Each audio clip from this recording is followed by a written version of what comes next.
This is the Impulsive Thinker Podcast, a show for high-achieving ADHD entrepreneurs. Together, we will inform and educate you about how to improve your self-awareness while developing systems, routines, and habits for conquering the entrepreneurial world. Here is your host, Andre Brisson. Hey there, today I have with me Terry Tucker. He's the author of Sustainable Excellence and founder of Motivational Check, LLC. What I like about him is he's a master of personal reinvention, and that's helped him overcome his greatest challenge, which was diagnosed with a rare form of cancer, and I'm going to butcher this probably, but acrolentigenous melanoma. Did I got that right, Terry? Very good. All right. Yes. I'm glad you're on today because you have 4 truths. Because of these reinventions, you came up with these 4 truths, which I thought was very beneficial for the listeners to have this conversation.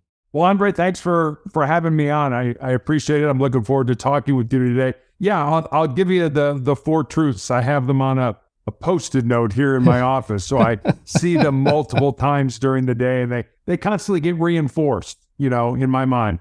The first one is control your mind, or your mind is going to control you. The second one is embrace the pain and the difficulty that we all experience in life and use that pain and difficulty to make you a stronger and more resilient individual. The third one I look at more as kind of a legacy type of truth, and it's this: what you leave behind is what you weave in the hearts of other people. And then the fourth one I kind of look at as rather self-explanatory: as long as you don't quit, you can never be defeated. And I refer to those 4 truths kind of as the bedrock of my soul. They're just a good place, I think, to try to build a quality life from. Bedrock of your soul. Do you want to expand on that a little bit and maybe give a brief history of where you came to this point with those 4 truths? Sure. So, I think my whole life has been leading up to them. I'm 6'8". I played basketball in college, went on a scholarship, was a police officer for a number of years, was a SWAT team hostage negotiator. Oh, wow. Yeah, it was a very interesting job. Coached girls high school basketball, started a school security consulting business when I left law enforcement. So I've had numerous occupations throughout my life. But in 2012, I was diagnosed with that rare form of melanoma, that rare form of cancer that has seen me. At the time, melanoma was a death sentence. They didn't have anything for it. So they put me on a weekly injection of a drug called interferon to kind of help keep the disease from coming back. The side effects of the interferon were that I had severe flu-like symptoms for 2 to 3 days every week after each injection. And I took those weekly injections for 5 years. So imagine having the flu every week for 5 years. And like I said, it wasn't a cure. It was, as my oncologist used to say, we're trying to kick the can down the road. Eventually, the interferon became so toxic to my body that I had to stop it.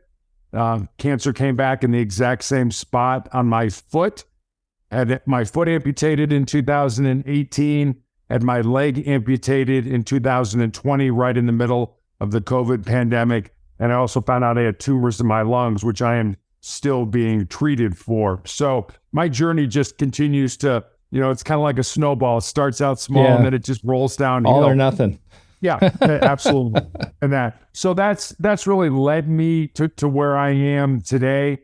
And, bedrock of my soul, I guess what I mean by that is, we a lot of times, we set goals, we make New Year's resolutions and stuff like that. And it's always been interesting to me why so many of those never come to fruition, why they never materialize. And I think part of it is because we don't tie them to anything. We don't tie them to anything concrete, like our values. Like, what do we believe in? What is immovable in our life? Is it character? Is it humility? Is it love? Is it family? Whatever it is in your life, I think you need to think about that before you say, oh, I'm going to be a millionaire, or I'm going to drive a Lamborghini, or whatever it is you end up doing. You've got to understand what you're willing basically to give your life for. And I mean that literally and figuratively. What are you willing to put all your efforts into, with the understanding that you may never be successful at it, but it burns inside of you so much. When I talk to young people especially, I always tell them, if there's something in your heart, something in your soul that you believe you're supposed to do, but it scares you, go ahead and do it. Because at the end of your life, the things you're going to regret are not going to be the things you did. They're going to be the things you didn't do. And by then it's going to be too late to go back and do them. Yeah, and that was one of the reasons I told my buddy when I started my first engineering company. He told me, "You're nuts. You just blew all your savings on a new house, and in the renovations, you're 6 months pregnant, and you got a good paying job." And my reply to him was, at 65, I didn't want to look back and see what if. At least if I tried and I failed, at least I did something. So that's along the same lines, I think. It really is. And I think back on the quote from Nelson Mandela, the former president of South Africa, who said, "I never lose. I either learn or I win." And if you approach things that way, the most successful people in the world have lost, have failed probably more times than they care to remember. Yeah. And it's, you just see them at their glory. You see them, being successful. You don't see all the things, I think back, my daughter, unfortunately or fortunately, got my height. And I think back of all the summers in the gym where, she was putting up thousands and thousands and thousands and thousands of shots to get good, to get a scholarship to go to college. Nobody saw that. Nobody saw the sweat and and I'm going to get up at 6 o'clock in the morning. We're going to eat and then we're going to go to nobody ever saw that. They just saw the outcome, the final product. And, if you're successful in life, I guarantee you failed many times in your life. And that's what I keep telling everyone. My best learning opportunities, my best growth was all from an obstacle or a failure. And I think most entrepreneurs and like yourself, like when you give your history of your diagnosis and the cancer, you weren't telling us so you can get pity. Yeah. You were telling the backstory for what you learned and how you figured out the 4 truths, which I would like to get into if you don't mind. Truth number 1. Yeah, truth number 1, control your mind or it will control you. People used to ask me, or is one truth more important than the other? And I initially would say, no, they're all equally important. But as I aged, matured, learned, whatever you want to call it, I really think this first one about controlling your mind is the most important thing. When I was 14, 15 years old, I had 3 knee surgeries. And I remember I was in high school. I remember when I went back playing basketball after those knee surgeries, my brain was putting all kinds of negative thoughts into my mind. Things like, hey, you're probably a step slower since those operations. College coaches aren't going to be interested in recruiting you. And I remember thinking, wait a minute, I am still playing at an elite level and coaches are still reaching out about the possibility of playing for their school. I learned early in my life that I needed to change the narrative, to flip that to something more positive. And when I was growing up, there was a basketball coach at Indiana University by the name of Bobby Knight. And he had a great saying. He said, mental is to physical as 4 is to 1. So here's this great coach teaching, elite athletes to use their bodies to be successful athletes on the basketball court. But what he was really saying with that quote is that your mind or your mindset is 4 times more important to your success than anything your physical body is ever going to do. So I think that one absolutely is probably the most important one out of the 4. Can you repeat that last part again, the mental and the physical comparison? I want that repeated again, because that's huge. That's profound. It really is. So the quote was, mental is to physical as 4 is to 1. Right. So, here's the coach teaching, really great basketball players to be even better on the court. But what I think he was saying with that quote is that your mind or your mindset is 4 times more important to your overall success than anything your physical body is going to do. All right, listeners, just take that in. I'm going to give you half a second. Like that to me, that blew me away. That really blew me away. And if we look back at all of our successes as an entrepreneur or even personal success and overcome our own challenges, I think we can tie that 4 to 1 ratio very easily. And it's all mindset. And like you were saying, how your brain starts to talk you down. And it's kind of a funny thing. The brain, I learned with time, is it's there to protect you, to keep you at your status quo. And even if you want to challenge it to be better, your brain doesn't see it as better, it just sees it as it's not the same. So I'm going to protect you so we can be comfortable again. And that's where that inner self comes in and talks to you and talk you down at the same time. Does. You're absolutely right. I guess let me make another, analogy on the mind. And I'll use basketball because it's what I know. If I took a basketball, I went onto the court and I practiced shooting free throws. Yep. There would be a certain area of my brain that would engage. If we could look at it under an MRI, it would be a certain area that would light up. Mm-hmm. Now, if I thought about taking that basketball, going out on that court and shooting those free throws, that exact same area of my brain will engage or would light up on an MRI. So I always tell people, for example, if we're taking an algebra class and you go into it and you're like, I'm bad at math. I'm going to be terrible. I'm not going to pass this course. If you say that to yourself enough times, you're going to make those connections where you're right. It's sort of the self-fulfilling prophecy. You are going to be bad at it. As opposed to if you go into it and say, hey, being realistic, I know this is going to be difficult. I know I'm not great at math, but you know what? I'm going to give it everything I got. I'm going to go to the professor or the teacher and I'm going to get help when I don't understand things. And I'm going to do well in this class. If you say those things over and over, there's a much better chance you will be successful at that because we all become what we think. We become what we think. I think we need to think about that again. If we think we're going to fail, we're going to fail. Yeah. If we think we can beat the odds, we can beat the odds. Right. Right. And I think that's profound. You tend to see what you're looking for, in a lot of ways. If you look for people that are bad, you'll find those people. Right. You'll see those people. Versus if you look for people that are good, you'll find those people as well. So it really depends on how you're using your mind to focus on the things that you want to be successful in your life. Yeah, it's like Dan Sullivan says, your brain only looks for and hears for what you're looking for and hearing for. I forget, I'm completely butchering, but if you put it out in the cosmos that I'm looking for this, I want that, then all of a sudden your brain is looking and listening for that. Yeah. But we got to speak it out. Right, like if you think about it, you go to buy a car and you want to use the same Toyota, analogy. all of a sudden you're seeing blue Toyotas all over the place. I was going to use black Toyota, but yeah, we're on the same path here. All right, control your mind, or we'll control you, because we become what we think, and I love that. Rule number 2. Yeah, rule number 2: embrace the pain and the difficulty that we all experience in life, and use that pain and difficulty to make you stronger and more resilient. And you hit on this a minute ago with what you said. Our brains are hardwired to avoid pain and discomfort and to seek pleasure. So to the brain, the status quo, the way things are right now, it's comfortable, it's familiar, and it should just be left alone.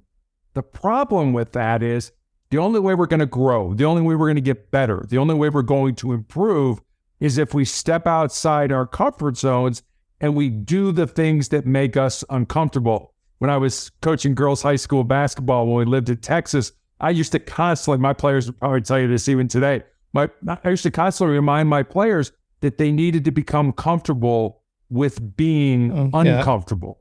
We're all going to experience pain in our lives. And it doesn't have to be, cancer pain or, ADHD or anything like that. It could be as simple as you break up with your boyfriend or your girlfriend or, the plane you're going on vacation on gets canceled, or, you don't get the promotion at work that you think you deserve. Pain in our lives is inevitable. Suffering is optional. Suffering is what you do with that pain. Do you use it to make you a stronger and more determined individual? Or do you wallow in it and feel sorry for yourself and want other people to feel sorry for you? Mm-hmm. I mean, being up or being down is absolutely, positively a choice that only you make. Yeah. Nobody's coming to your rescue. Nobody's going to, make it for you, that you have to do. So instead of taking pain and running from it, what I'm suggesting there is doing just the opposite. take the pain you have in life, flip it inside of you, burn it as fuel, use it as energy to make you a stronger and more resilient individual. Yeah, and like last night I was on someone else's podcast and we were talking along the same lines. Not like, and there was like, what was my biggest reason for success was because I took every obstacle of failure and I looked at that and I analyzed it. And how can I avoid it for the next time? But I keep finding new mistakes, right? Yeah. And I keep taking new pain, I guess is another term for it. And I keep telling my engineering team here, I don't want you guys to make mistakes. Tell that to a bunch of engineers. Oh, we don't make mistakes, right? But as long as you're making new mistakes, that means you're trying and you're stretching and you're learning something new. And yeah, you made a mistake, but what did we learn from it? And, and pain can also be a good fuel. But I like what you said. Suffering is optional and it's a cognitive decision. A lot of people think, oh, pain's too hard. It's making a decision for me. No, but your brain is actually making a decision. Or like someone told me once was not making a decision is making a decision. And a lot of people do that. A lot of people get paralyzed with fear, with pain, with whatever, and they can't or won't make a decision. Well, that's making a decision. Yeah. I mean, you chose not to do whatever it was you were going to do. Okay, fine. You've made your decision. But, I've always wanted my life to be shaped by the decisions that I made, not by the ones that I didn't make or the ones that other people made for me. So, I mean, making a decision, they're not always right, but I found in my life that if you make a decision and you start down a path and it's not the path that you need to go down, it's much easier to just sort of retreat or to go into reverse, go back to where you were and say, okay, that's not what I want to do, but I'm going to try this over here. And especially with younger people, they're always like, well, I got to find my purpose. But, they get paralyzed by fear, by pain. Like, I don't know what my purpose is. Yeah. That's okay. I mean, when I went to college, I had no idea what I wanted to major in. My dad was like, major in business. Okay, I'll major in business because my dad told me to. I mean, it's okay not to know. You have unique gifts and talents. Yeah. Use those unique gifts and talents. Try something. Okay, that's not for me. I didn't like that. Back up, try something else. Or you know what? Yeah, I really like this. This might be, the direction I want to move in life. But those people that they can't make a decision because I got to know exactly what I'm going to do and I got to know it's going to work out for me. Well, life isn't like that. We don't know. I mean, you heard my resume a little bit. You see, I mean, I was in the corporate world. I was in, not-for-profit. I was a police officer. I mean, I did so many different things until I found out what my purpose in life is.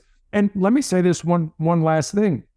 I think a lot of times we feel that our purpose in life has to be our job, or our occupation. It's what we do. And find it the first time on the first try. Yeah, exactly. It doesn't. I mean, your job could be over here and it's what you do to pay the bills, but your purpose is, to write or to run a podcast or to volunteer or whatever it is, in your life to do that. So don't feel, I mean, it'd be great if they could line up, but if they don't feel like, well, I haven't found my purpose yet. Maybe you have. Yeah. And the other thing, just to go back on what you were saying earlier, people, you can't find anything if you're standing still. Right. Right. Oh, I want to do this. I want to do that. But if you're staying still, not trying, you got to move and try. And like with your road analogy, I also use the flying analogy. As long as you're flying in a certain way, the wind's going to push you off and it's okay to course correct. Right. And there's nothing wrong. You're not a failure. You just found out what not. Like it took me 44 years to figure out who my target audience is to help. And it's these listeners, a high achieving ADHD entrepreneur. But I tried many different audiences and it never felt right. But in the end, as long as I was trying to do something, you get to it. But standing still, you can't find anything there. You really can. And I just finished reading a book called Build for Tomorrow, and it's written by Jason Pfeiffer, who is the editor-in-chief of Entrepreneur magazine. And he talks about his career progression. He started out as a newspaper reporter at a small town newspaper, and then became an editor, and then realized I really like being an editor, but I need different skills. So he said, I went to work for Men's Health magazine because they edited it in a certain way. And then once I had that skill, I left and I went to another company or another magazine where I could learn a different way of editing. And once I learned that, then I left. And so, people are scared. It's like, I got a job. I've got to pay the bills. If you're married, you got kids, you're like, oh my gosh, I can't leave. Yeah. Well, if you know what your ultimate goal is, you can. You're developing the skills along the way, to get to where you eventually want to be. And it's okay to leave. It's okay I've learned what I can here. Now I need to move on and learn something else. So, we should all be lifelong learners. Yes, and that's my number one rule. As long as I'm learning, the day I stop learning is the day I die. That's what I've got written down a long time ago. Unfortunately, we can't do number 3 and number 4 right now because we're running out of time, but I would like to have you back to finish those. What I would like the listeners to reflect here on is, learn. As long as you're learning, you never lose, as per Mandela. I think I got that close. You did? And the 4-to-1 ratio, the mindset versus the physical, the mind can do 4 times more than what the physical can. And what you said, we become what we think, is a very important pain point, a very good thought to think about. And honestly, usually I do 3, but I got to do 4 here. Suffering is optional, and not making a decision is making a decision. And then also, I really like how you said, I think that's a mindset change. Your life is decided by you and not others. And the ADHD entrepreneur, we have been governed by what other people have been wanting, and we're trying to get out of this. And now we got to make our own decisions. And I really like that you stated that. And, great concept. And, what I want the listeners to take away here is no matter the obstacle challenge that's thrown at you, you have a decision to take it on or sit down and defeat. So like you said, get that mindset. We become what we think, make the commitment so you can take personal responsibility for your success and happiness by the decisions that you make. So, Terry, where can people find you and get more information on this? Because you do have quite a bit of stuff on your website for others. I do. I have a blog called Motivational Check. Every day I put up a thought for the day. And with that thought usually comes a question about maybe how you can apply it in your life. On Mondays, I put up the Monday morning motivational message and things like that. You can send me a message, access my social media links, get access to my book. All of that is at motivationalcheck.com. I'll have that in the show notes for people to be easy to locate. Terry, thanks again for this. This is fantastic. And we're going to have you back to finish off on points number 3 and 4. Well, thanks for having me on, Andre. It was great talking with you. All right. And thank you, listeners, again for spending time with us. And we'll talk to you soon. Thanks for listening to this episode of the Impulsive Thinker podcast. If you enjoyed it, subscribe, rate, and review the show. It helps us get discovered by listeners like you. If you can share it with at least 2 other people, that would be greatly appreciated. I want to gift you the Shit List. It's a weekly planning tool that I developed to plan my week and focus my time. You can find it at our website at tacticalbts.com. That is tacticalbts.com. Talk to you soon.